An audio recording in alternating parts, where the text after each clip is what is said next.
తుంగభద్ర జలాల అంశం మరోసారి తెలంగాణ రాజకీయాల్లో హాట్ టాపిక్ గా మారింది. ఈసారి నేరుగా సీఎం రేవంత్ రెడ్డిని టార్గెట్ చేస్తూ బీఆర్ఎస్ తీవ్ర విమర్శలు గుప్పించింది. తుంగభద్ర జలాల విషయంలో కర్ణాటక, ఆంధ్రప్రదేశ్ ప్రభుత్వాలు అక్రమ నిర్మాణాలు, నీటి వినియోగంపై ముందుకు వెళ్తున్నాయంటూ బీఆర్ఎస్ సీనియర్ నేత హరీష్ రావు ఆరోపించారు. ఇటీవల ముగ్గురు ముఖ్యమంత్రులు పాల్గొన్న సమావేశంలో తెలంగాణ ప్రయోజనాలకు సంబంధించిన అంశాలపై ఏ నిర్ణయాలు తీసుకున్నారో ప్రజలకు వెల్లడించాలని డిమాండ్ చేశారు. రాష్ట్రానికి సంబంధించిన నీటి అంశాలపై తెలంగాణ ప్రభుత్వం స్పష్టత ఇవ్వాల్సిన బాధ్యత ఉందని ఆయన అన్నారు. తుంగభద్ర అంతర్రాష్ట్ర జలాల అంశంలో తెలంగాణ హక్కులను కాపాడే విషయంలో ప్రభుత్వం ఏ వైఖరి అవలంబిస్తుందో ప్రజలకు వివరించాలని బీఆర్ఎస్ డిమాండ్ చేస్తుంది. దీంతో నీటి రాజకీయాలు మరోసారి రాష్ట్ర రాజకీయ చర్చల్లో ప్రధానాంశంగా మారాయి.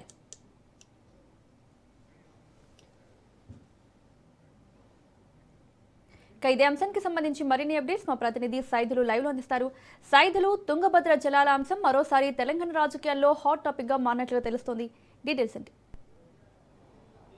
మౌనిక, తుంగభద్ర జలాల అంశం తెలంగాణ రాష్ట్రంలో మరోసారి చర్చనీయాంశంగా మారింది. సో తుంగభద్ర జలాల అంశానికి సంబంధించి తెలంగాణకి జరగబోయే నష్టం ఏమిటి అనే విషయాన్ని ఈరోజు తెలంగాణ భవన్లో మాజీ మంత్రి బీఆర్ఎస్ శాసనసభ ఉపనేత హరీష్ రావు మీడియా సమావేశంలో క్లుప్తంగా వెల్లడించారు. తుంగభద్ర జలాల విషయంలో దాదాపుగా 50 టీఎంసీలకి పైగా ఒకవైపు కర్ణాటక, ఇంకోవైపు ఆంధ్రప్రదేశ్ రాష్ట్రం తీసుకెళ్లే అవకాశం ఉంది. సో తెలంగాణ రాష్ట్ర ప్రభుత్వం అధికారులు ఏం చేస్తున్నట్టు అని కూడా రాష్ట్ర ప్రభుత్వాన్ని మాజీ మంత్రి బీఆర్ఎస్ శాసనసభ ఉపనేత హరీష్ రావు ప్రభుత్వాన్ని ప్రశ్నించారు. అయితే ఈ మధ్యకాలంలో కర్ణాటక రాష్ట్రంలో జరిగినటువంటి 3 రాష్ట్రాల ముఖ్యమంత్రుల సమావేశం, ఆ సమావేశంలో కేంద్ర జలశక్తి మంత్రి ఉన్నారు. సో ఆ సమావేశంలో ఏం జరిగింది అనే విషయాన్ని, ఏ అంశాలు చర్చకు వచ్చే అనే అంశాలని ముఖ్యమంత్రి రేవంత్ రెడ్డి మీడియా సమావేశంలో వెల్లడించకుండా దాన్ని పక్కదారి పట్టించే ప్రయత్నం చేస్తున్నారని చెప్పేసి కూడా హరీష్ రావు ఈ మీడియా సమావేశంలో రాష్ట్ర ప్రభుత్వాన్ని, సీఎం రేవంత్ రెడ్డిని ఆయన ప్రశ్నించారు. అయితే సమావేశంలో జరిగినటువంటి అంశాలు చెప్పకుండా ఆ అంశాలన్నీ కూడా, అంటే కేంద్ర జలశక్తి మంత్రి సమక్షంలో 3 రాష్ట్రాల ముఖ్యమంత్రులు మాట్లాడుకున్నటువంటి అంశాలు ఏవైతే ఉన్నాయో ఆ అంశాలన్నీ కూడా కేంద్ర జలశక్తి మంత్రి మీడియాకు వివరిస్తారని చెప్పడం ఎంతవరకు కరెక్ట్ అని చెప్పేసి కూడా ఆయన అన్నారు. కాబట్టి ఖచ్చితంగా రానున్నటువంటి రోజుల్లో తెలంగాణకి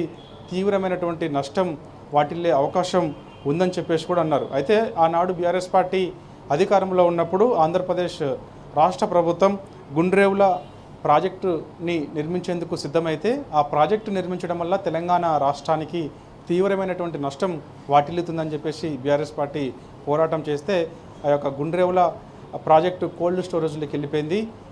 ఇవాళ ముఖ్యమంత్రిగా రేవంత్ రెడ్డి తెలంగాణ రాష్ట్రంలో వచ్చిన తర్వాత సో ఇవాళ గుండ్రేవుల ప్రాజెక్టు మరోసారి తెరపైకి వచ్చింది. దానికి గల కారణం గురుదక్షిణ కింద మరోసారి కృష్ణా జలాలను ఇటు ఆంధ్రప్రదేశ్ ప్రభుత్వానికి అప్పచెప్పే ప్రయత్నం రేవంత్ రెడ్డి చేస్తున్నాడని చెప్పేసి కూడా హరీష్ రావు అన్నారు. కాబట్టి సో ఇప్పటికైనా సరే రాష్ట్ర ప్రభుత్వ వైఖరి ఏంటో కూడా ప్రజలకు చెప్పాల్సిన అవసరం ఉన్నదని చెప్పేసి, ఎందుకంటే పోరాడి సాధించుకున్నటువంటి తెలంగాణ రాష్ట్రంలో ఆనాడు ముఖ్యంగా నీటి విషయంలోనే తీవ్రమైనటువంటి అన్యాయం జరిగింది.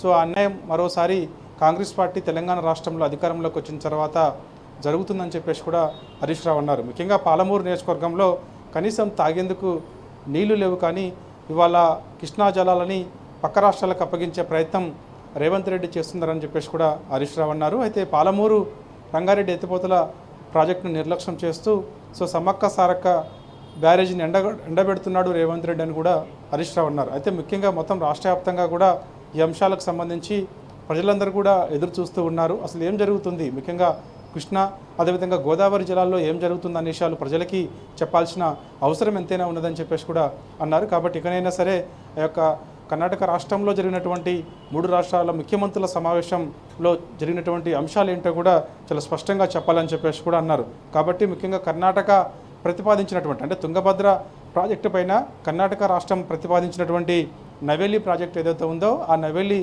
ప్రాజెక్టు ముఖ్యంగా తుంగభద్ర జలాలు దాదాపుగా 30 టీఎంసీలు తీసుకునే అవకాశం ఉంటుందని, అదేవిధంగా ఆంధ్రప్రదేశ్ ప్రభుత్వం గుండ్రేవుల ప్రాజెక్టు నిర్మించేందుకు సిద్ధమవుతుంది, మరోసారి తెరపైకి తెచ్చింది. కాబట్టి సో ఆంధ్రప్రదేశ్ ప్రభుత్వం గుండ్రేవుల ప్రాజెక్టు నిర్మిస్తే మరో 20 టీఎంసీల నీళ్లు వాళ్ళు తరలించకపోతే, మొత్తం 50 టీఎంసీల నీళ్ళు తరలించకపోతే తెలంగాణకు తీవ్ర నష్టం జరిగే అవకాశం ఉందని చెప్పేసి కూడా అంటున్నారు. అవగాహన రాహిత్యంతో ముఖ్యమంత్రి రేవంత్ రెడ్డి వ్యవహరిస్తున్నారని, సో ఇప్పటికే అంతకుముందు కూడా బనకచర్ల ప్రాజెక్టు ఆంధ్రప్రదేశ్ ప్రభుత్వం నిర్మిస్తుంటే ఆనాడు ప్రభుత్వం ముద్దునిద్రపోయిందని, ముద్దునిద్రపోతున్నటువంటి ప్రభుత్వాన్ని బీఆర్ఎస్ పార్టీ తట్టి లేపిందని కూడా ఆయన గుర్తు చేశారు. సో ఇక మిగతా విషయాలకు వస్తే ఒకసారి హైడ్రా విషయంలో రేవంత్ రెడ్డికి హిట్లర్ స్ఫూర్తి అయితే, ఇక నీళ్ళ విషయంలో నీరోనే రేవంత్ రెడ్డికి స్ఫూర్తియా అని చెప్పేసి అనుమానం కలుగుతుందని చెప్పేసి కూడా హరీష్ రావు అన్నారు. గుంపు మేస్త్రి అని చెప్పుకుంటున్నటువంటి రేవంత్ రెడ్డి తెలంగాణను ముంచే ముంపు మేస్త్రి అని కూడా